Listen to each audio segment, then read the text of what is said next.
এই দিশা, দিশা, ওঠ মা, ওঠ। ৮টা বেজে গেছে। উঠে পড় মা। তোর দাদা বৌদিরা চলে এসেছে। ব্রেকফাস্টটা করে নে। বৌদি সাজাবে তো তারপর। অনিন্দ্যরা তো 11:30-12টার মধ্যে চলে আসবে। ওঠ মা আমার। মায়ের ডেকে ঘুমটা ভেঙে গেল দিশার। বাইরের দিকে তাকাতেই রোদ্দুরটা চোখ ঝাঁঝিয়ে দিল। এত বেলা হয়ে গেছে। জীবনে কোনোদিন এত দেরিতে ঘুম থেকে ওঠেনি সে। তাহলে আজ কেন? কাল সারাটা রাত বিছানায় শুয়ে এপাশ ওপাশ করেছে। এসি ঘরেও ভীষণ গরম লাগছিল। শেষ ৬ বছরের স্মৃতিগুলো বারবার ভিড় করে আসছিল তার মনে। ৬ বছর, সময়টা নেহাত কম নয়। সৈকতের সঙ্গে প্রথম আলাপ, ৫.৫ বছরের সম্পর্ক, দুজনের একসঙ্গে কাটানো কত ভালো স্মৃতি। দুজনের বাড়িতে যাতায়াত, বিয়ের প্রাথমিক কথাবার্তা, ঠিকঠাক গতিতেই এগোচ্ছিল সবকিছু। সব ঠিকঠাক থাকলে চলতি বছরের নভেম্বরেই যার হাত এক হয়ে যেত। দিশার বাবা মা তো প্রস্তুতিও শুরু করে দিয়েছিলেন। তারপর হঠাৎই তালগোল পাকিয়ে গেল সবকিছু। গত বছর ডিসেম্বরে সৈকত একদিন ফোন করে বলল ওরা দিশাকে ভালো লাগছে না। ওদের হাই প্রোফাইল স্ট্যাটাসে নাকি দিশা খাপ খায় না। দিশার বাবা মার মধ্যবিত্ত মেন্টালিটিও নাকি নাপসন্দ সৈকতের বাবার। ওরা চান না দিশাকে বিয়ে করে সমাজে পরিবারের সম্মান নষ্ট করুক সৈকত। তাই বাবার বন্ধুর মেয়েকে বিয়ে করছে সে।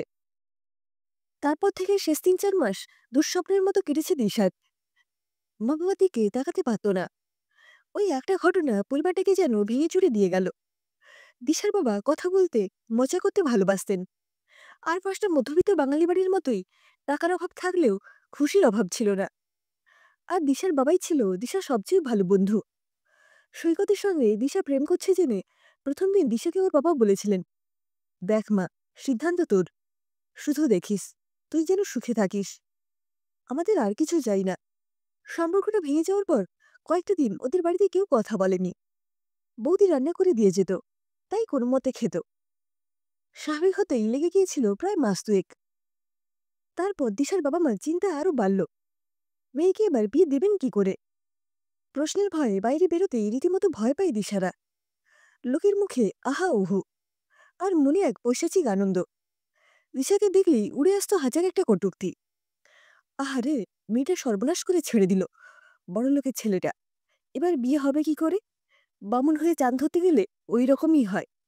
টাকার লোভে বড়লোকের ছেলেকে ফসাতে গিয়েছিল, এখন দেখ কেমন লাগে।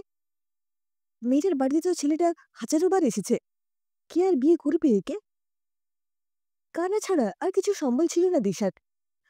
প্রচন্ড কথা বলতে ভালোবাসা মেয়েটা পুরো গুম মেরে গেছে। দিশার গানের গলাটা ছিল অপূর্ব। কতদিন গান গায় না। দিশার জন্য সম্বন্ধে খোঁজার চেষ্টা অনেকদিন থেকেই করছে ওর দাদা। কিন্তু ছেলের বাড়ি থেকে খবর নিতে এলেই পাড়ার লোক ভাঙচি দিয়ে গেছে প্রতিবার। দিশার বাবার এখন যে অবস্থা, চাকরি জীবনে সবটুকু সঞ্চয় যদি পণ দিয়েও মেয়েকে বিয়ে দিতে হয়, উনি দিয়ে দেবেন। তারপর না হয় না খেয়ে থাকবেন। তবু মেয়েটার তো বিয়ে হবে। রাস্তায় বেরোলেই রোজ রোজ এই অপমান, লোকের বাঁকা হাসি আজ যে সহ্য হচ্ছে না। দিশা দাদাই অনিন্দের খোঁজ এনেছিল প্রথম। ছেলের বাড়ি গল্প গ্রিনে, একটা অ্যাড এজেন্সিতে কাজ করে। বাবা প্রাক্তন ব্যাংক কর্মী। অনিন্দকে দেখতে মোটামুটি, বয়সে দিশার থেকে বছর ২ এর বড়। দিশা খুব ভালো করে জানে দেখা ছেলের চরিত্র এসব ওর বাবা দাদার কাছে এখন অর্থহীন। যে ছেলেই রাজি হবে তার সঙ্গেই বিয়ে দিয়ে দেবে দিশাকে। কেমন হবে অনিন্দ? আদৌ রাজি হবে দিশাকে বিয়ে করতে? রাজি হলেও আদৌ মেনে নেবে ওর অতীতকে? আচ্ছা, ওরা কি অনেক টাকা নেবে? তাহলে মা বাবার কি হবে? এই প্রশ্নগুলোই সারা রাত ধরে মাথায় ঘুরপাক খেয়ে গেছে দিশার। আজ মা বাবাকে অনেকদিন পর খুশি দেখাচ্ছে কিছুটা। এতদিন পর তবু একটা ছেলে দেখতে আসতে রাজি হয়েছে দিশাকে। এটাই বা কম কিসের? সারা বাড়ি জুড়ে একটা সাজু সাজু রব। বৌদি সকাল থেকেই রান্নাঘরে। মা বাবা দাদা হাতে লাগিয়েছে ঘর গোছাতে। অগোছালো ঘরগুলো একটু একটু করে আগের অবস্থায় ফিরছে। অনেকদিন পর বাড়িটাকে দেখে দিশার মনে হচ্ছে আবার পুরনো হারিয়ে যাওয়া মেজাজটা ফিরে এসেছে। বাবা আবার ইয়ার্কি মারছে। মা ফ্লাওয়ার ভাসকে রাখার জন্য নতুন ফুল কিনে এনেছে। গন্ধে করছে ২ কামরার ফ্ল্যাটটা। সব দেখে দিশার মনে হলো অনিন্দ যত বাজেই হোক বিয়ে করে নেবে, অন্তত এই মানুষগুলোর জন্য। এদের তো অপমান ছাড়া আর কিছুই দিতে পারেনি এতদিনে। যা খারাপ হওয়ার তো হয়েই গেছে, নতুন করে খারাপ আর কি হবে? অনিন্দ্যরা এলো দুপুর 12:15। বাড়ির সামনে ট্যাক্সিটা এসে থামতেই দিশার বাবা দাদা নিচে নেমে গিয়েছিলেন ওদের নিয়ে আসতে। অনিন্দের ছবিটা দেখেছিল দিশা, এবার সামনে থেকে দেখল 5 ফুট 7 ইঞ্চি মতো লম্বা হবে, গায়ের রং শ্যামবর্ণ, চুলগুলো এলোমেলো, মুখে সবসময় যেন একটা হাসি খেলে যাচ্ছে, কথাবার্তাও কেমন যেন শিশুসুলভ। ওকে যখন দুপুরে খাওয়ার সময় 4 পিস মটন দেওয়া হয়েছিল পাটিটা একবার দেখল, হঠাৎ পুরো মাংসটা ভাতের মধ্যে ঢেলে নিয়ে দিশার মাকে বলল, কাকিমা, আর এক বাটি মাংস পাওয়া যাবে? হাসি চাপতে গিয়ে প্রায় বিষম খেয়ে ফেলেছিল দিশা। এই আবার কি রে বাবা, কোনো লাজ লজ্জা নেই, চামচ টামচের ধার ধারে না, পারলে 2 হাত দিয়েই খায়। সৈকত ছিল পুরো উল্টো, ম্যানার্স ম্যানার্স আর ম্যানার্স। যাই হোক, খাওয়াটাও হয়ে গেল। সোফায় কেমন করে শরীর এলিয়ে বসে পড়ল অনিন্দ, পারলে শুয়েই পড়ে। আহ কাকিমা, খাওয়াটা যে বেশি হয়ে গেছে না, পেটে কেমন আইঠাই করছে, কোল্ড ড্রিঙ্কস কিছু আছে? শুনেই মাথায় হাত দিয়েছে দিশার দাদা। সত্যি তো, এখন কোথায় দোকান খোলা পাবে? অনিন্দের মাও ছেলের হ্যাংলামো দেখে ছেলের দিকে চোখ পাকিয়ে তাকাচ্ছেন, কিন্তু ছেলে ওসব দেখলে তো, যখন শুনল কোল্ড ড্রিঙ্কস নেই তখন মুখটা কেমন নিরস করে বলল, ঠিক আছে, ফেরার সময় খেয়ে নেব। আচ্ছা, দিশার সঙ্গে আলাদা করে কথা বলা যাবে? দিশার অনিন্দকে ভেতরের ঘরে পাঠিয়ে দিলেন সবাই। দিশাকে ওর বৌদি খুব সুন্দর করে সাজিয়েছিল, হলুদ রঙের একটা শাড়িতে বড় স্নিগ্ধ লাগছিল দিশাকে। ঘরে গিয়ে খাটের উপর চিৎপাত হলো অনিন্দ। দিশা যত দেখছে তত অবাক হচ্ছে অনিন্দকে। কোনো শো অফ নেই, কে কি ভাববে সেই নিয়ে মাথা ব্যথাও নেই। চিত হয়ে শুয়ে ছাদের দিকে তাকিয়ে কথা শুরু করলো অনিন্দই। সৈকতকে কেলাননি কেন? প্রথম প্রশ্ন যে এইরকম আসবে স্বপ্নেও ভাবেনি দিশা। কি বলবে আর কি না বলবে কিছুই বুঝতে পারল না। অবাক চোখে তাকিয়ে রইল অনিন্দের দিকে। কি ম্যাডাম, মহাকাশ থেকে বললেন যে, লাগেনি তো? আপনি সৈকতের কথা জানেন? সারা কলকাতার কেউ কি জানতে বাকি আছে? শুধু রাস্তার মোড়ে হোর্ডিং টাঙাতে বাকি রেখেছিলেন বোধহয়। আপনার পাড়ার মোড়ের মাথায় যে হলুদ রঙের দোতলা বাড়ি? হ্যাঁ, অপূর্ব কাকুর বাড়ি। হ্যাঁ, আপনার ওই সুদখোর অপূর্বর গাঁজাখোর ছেলে বান্টিকেও তাহলে চেনেন? ওইটা আমার স্কুল জীবনে সবচেয়ে ভালো বন্ধু।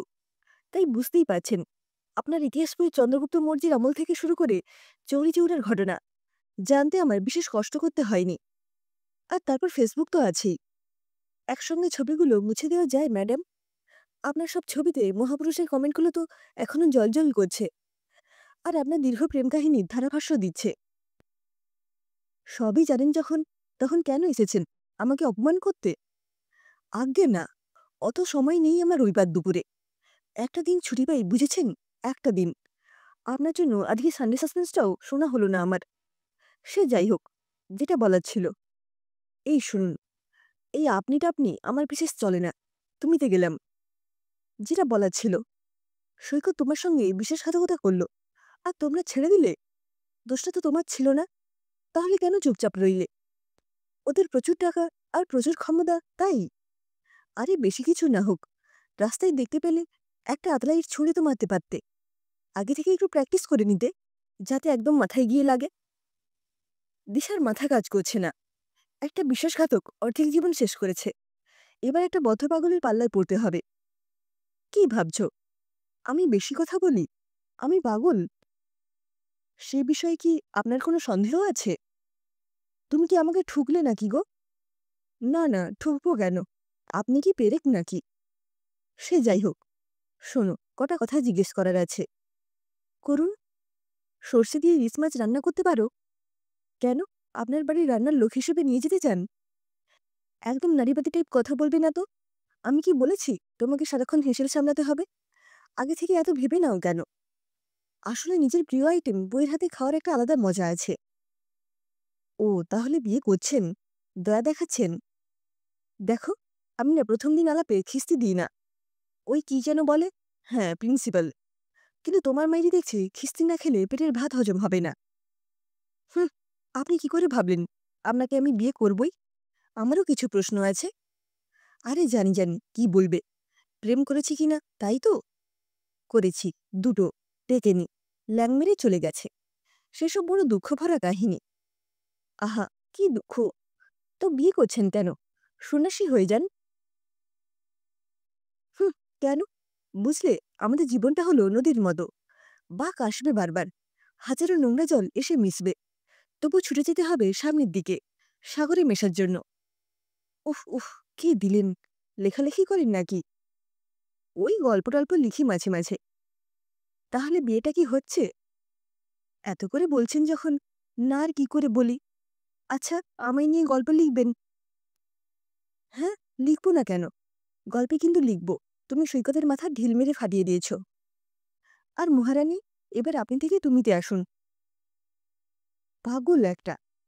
এই সত্যি বলো তো, কেন রাজি হলে? তোমরা কি অনেক টাকা পণ নেবে? বেশি নিও না প্লিজ। আমার বাবার ওই কটা টাকাই সম্বল। এবার শালা তোমাকে সত্যিই খিস্তি করব। আমি গরিব হতে পারি, ভিখারি নই। আমাদের ছোট হলেও নিজের একটা বাড়ি আছে। খুব বেশি স্যালারি না পেলেও আমার আর বাবার টাকা মিলিয়ে মোটামুটি চলে যায়। হ্যাঁ, তবে একটাই অনুরোধ। মাসে অন্তত একবার তোমার মাকে বলো, জামাই ষষ্ঠীর মতো রান্না করে খাওয়াতে আমাকে। মাসে একবার কেন, সপ্তাহে একবার খেয়ে যেও খন। উফ! মাংস কি ওই ৪ পিসই বরাদ্দ? না, পুরো দোকানটাই তুলে আনবো। হ্যাংলা একটা। তুমি নাকি গান ছেড়ে দিয়েছ সৈকতের ঘটনার পর, শুনলাম। আমার জন্য কি আবার গান গাওয়াটা শুরু করা যায়? এখন গাইবে একটা প্লিজ, আমার জন্যে? আবার নাকি প্লিজ? হুঁ, নাটক। না গাইলে তো পাগল পাগলামি করবে আবার। গাইছি আমি।